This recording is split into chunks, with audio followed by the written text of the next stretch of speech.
தேவனே, இன்று என்னை உருமாற்றும். ஜூலை மாதம் 12ஆம் தேதி. குற்றம் சுமத்துதலில் இருந்து தப்பித்தல். லூக்கா 22:32. நானோ உன் விசுவாசம் ஒளிந்து போகாதபடிக்கு உனக்காக வேண்டிக் கொண்டேன். பிசாசின் சோதனையோ குற்றம் சுமத்துவதோ எதுவாயினும் ஜெபம்தான் நமக்கு நிச்சயமான பாதுகாப்பு. இயேசுவின் ஜெப வாழ்க்கைதான் வனாந்திர சோதனையின் போது சாத்தான் மேல் வெற்றி கொள்ள அவருக்கு ஏதுவாய் இருந்தது.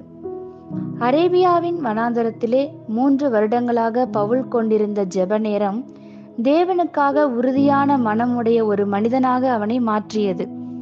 எபேசியர் 6:18 பவுல் அப்போஸ்தலன் இப்படியாய் சொல்லுகிறார்: எந்த சமயத்திலும் சகலவிதமான வேண்டுதலோடும் விண்ணப்பத்தோடும் ஆவியினாலே ஜெபம் பண்ணி அதன் பொருட்டு மிகுந்த மன உறுதியோடும் சகல பரிசுத்தவான்களுக்காகவும் பண்ணும் வேண்டுதலோடும் விழித்து கொண்டிருங்கள்.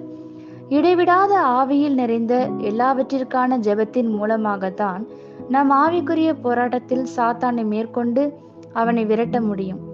எந்த ஆவியின் பட்டயமும் ஜெபமில்லாமல் கிரியை செய்யாது. ஏனெனில் ஜெபம் என்பது ஆவிக்குரிய விழிப்பை நமக்கு ஏற்படுத்துகிறது. ஜெபமற்ற வாழ்க்கை ஒரு ஆவிக்குரிய உறக்கமாகும். தான் ஜெபிக்க மறுத்த ஒவ்வொரு முறை பேதுரு இயேசுவை மறுதலித்தார். பின் இயேசுவின் ஜெபம்தான் பேதுருவை மனந்திரும்புதலுக்கு நேராக நடத்தி தாழ்மையோடு தேவனுடைய பாதத்திற்கு அவரை கொண்டு வந்தது. எவ்வளவுதான் ஜெபத்தை பற்றி பேசினாலும், அறிந்து கொள்ள முற்பட்டாலும், நடைமுறையில் கொண்டு வந்தாலும் நாம் ஜெபத்தின் முக்கியத்துவத்தை மிகைப்படுத்திவிட முடியாது. உன்னதமானவருடைய நிழலில் நிலைத்திருக்க இறுதியான ஒரே வழி ஜெபம்.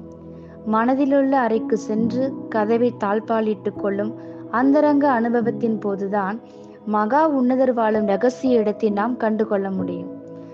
மத்தேயு 6:6 வேதம் கூறும் இந்த வழியை காட்டிலும் எல்லாவித பாதுகாப்பையும் அனுபவிக்க வேறு எந்த வழியும் நமக்கு கிடையாது.